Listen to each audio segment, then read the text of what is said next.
The person who looks confident is often just unaware of how wrong they are. Confidence and competence are not twins. In most rooms, the loudest voice belongs not to the most capable person, but to the one most disconnected from self-doubt. This isn't power. It's insulation. The fool walks in confidently because he doesn't know where he's weak. The master walks in quietly because he does. Machiavelli believed that the most dangerous form of foolishness is the one that feels like certainty. You've seen it.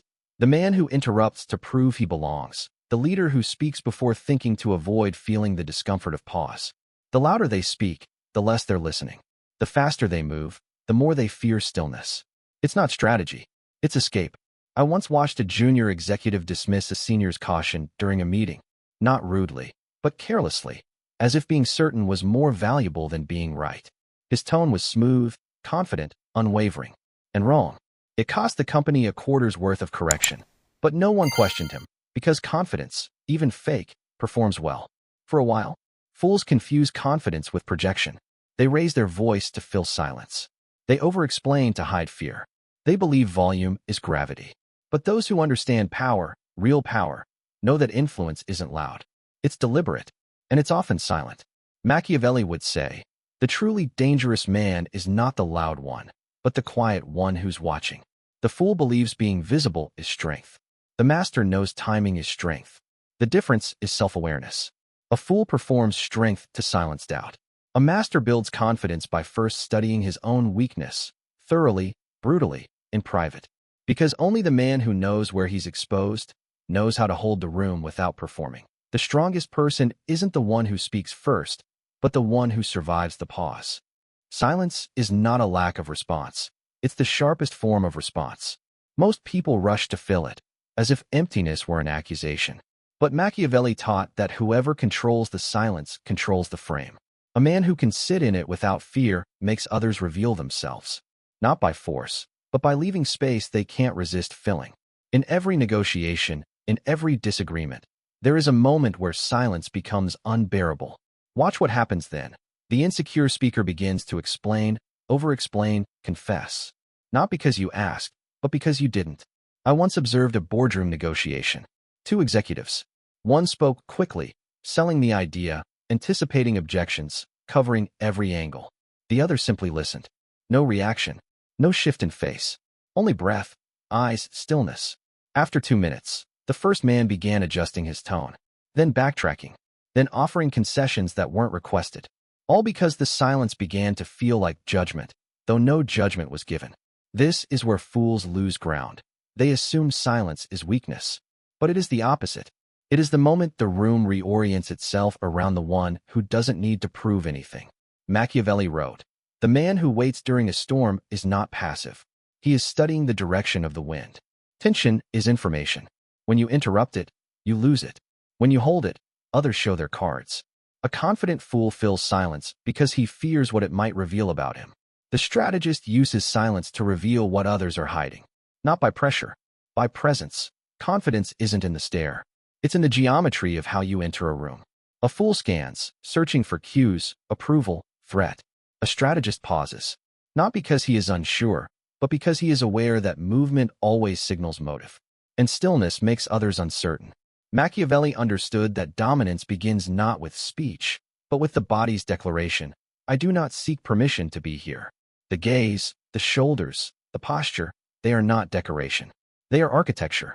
Either you are shaped by the room, or the room shifts to fit your form. I once watched a woman enter a high-stakes room. She did not smile. She did not dart her eyes from face to face.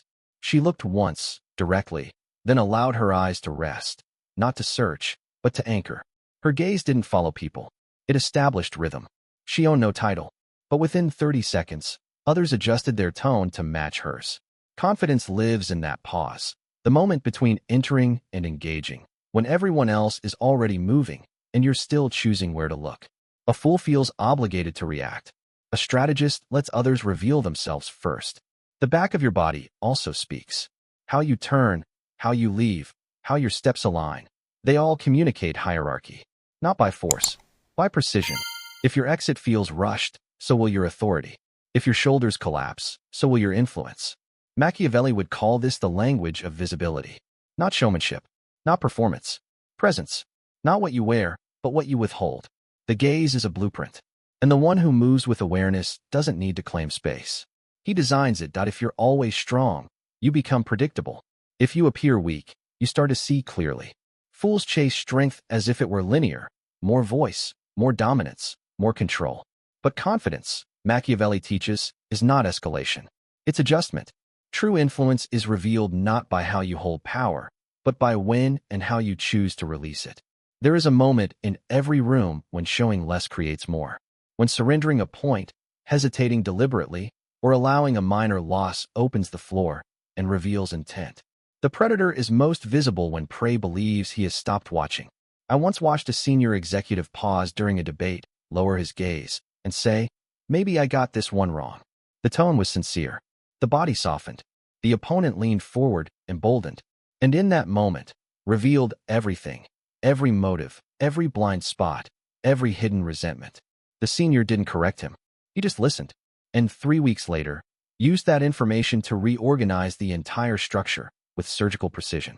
Machiavelli called it testing the loyalties under low pressure, because only when you soften do you see who sharpens against you.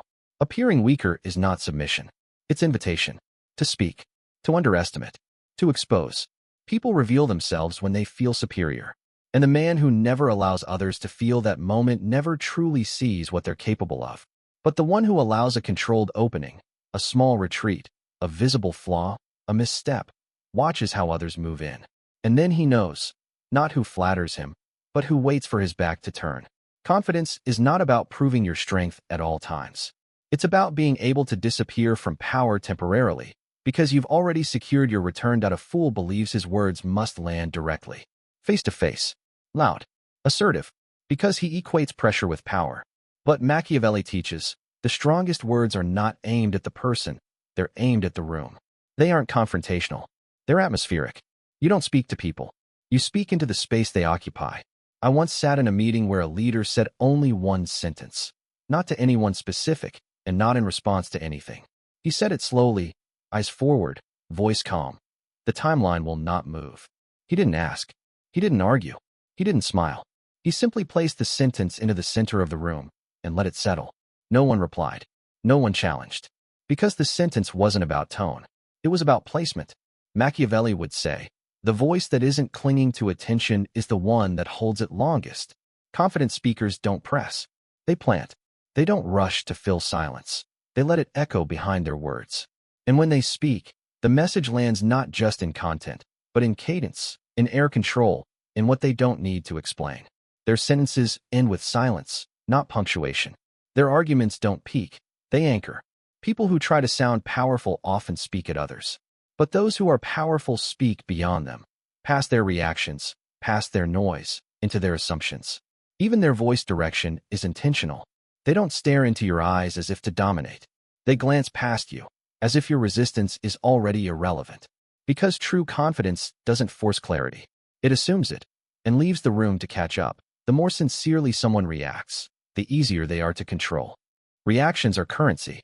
The more you give, the more you spend. And most people don't realize how expensive their emotions are until they've already paid. With attention, with explanation, with the surrender of control.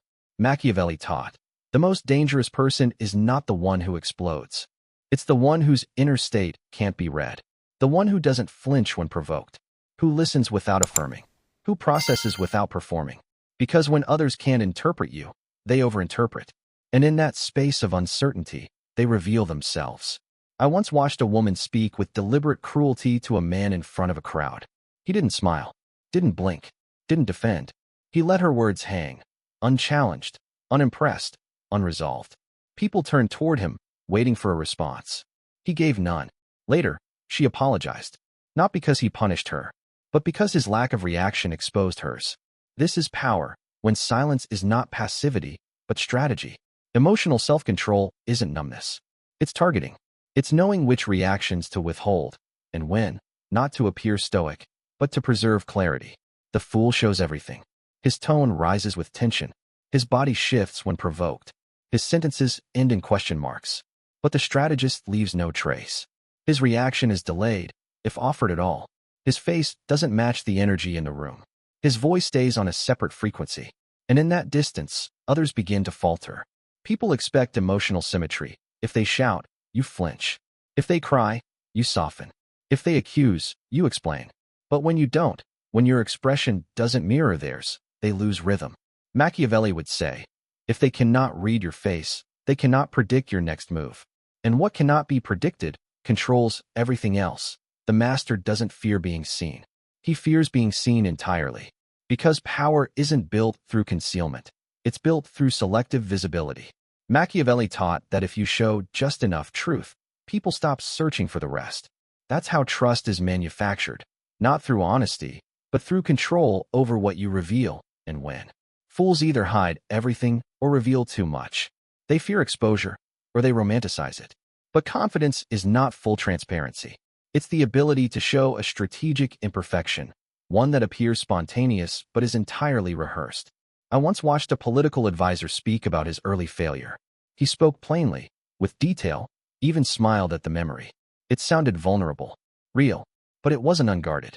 He had chosen that memory for its shape, its safety, its utility. And when he was finished, the room leaned closer. They believed him more and questioned him less. That's the function, exposure not as confession, but as leverage. People are programmed to relax when you bleed a little.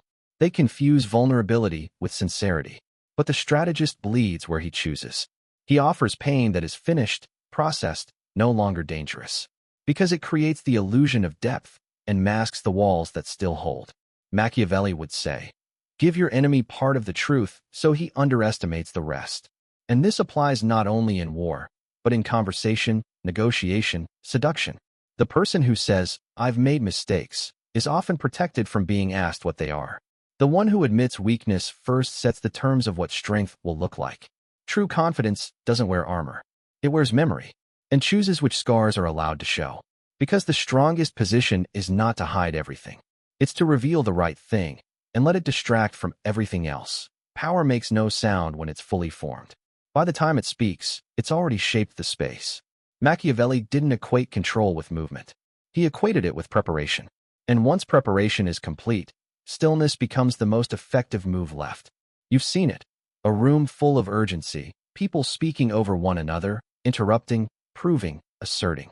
And then there's one person, silent, unmoving, unfazed. Not out of confusion, but out of design. He's not behind. He's watching, letting the others empty themselves, letting the room wear itself out. I once witnessed a high-level negotiation fall apart, not because someone said the wrong thing, but because one man said nothing for too long. His stillness became gravity.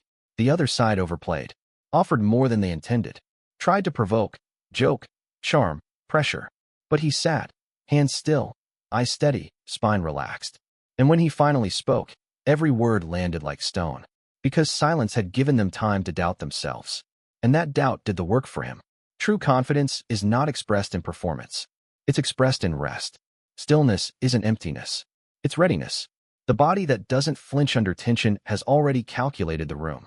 The breath that doesn't shift under pressure has already accepted outcome. Machiavelli would say, the man who doesn't move under pressure is the one who was pressuring all along. At the highest level of power, nothing looks urgent.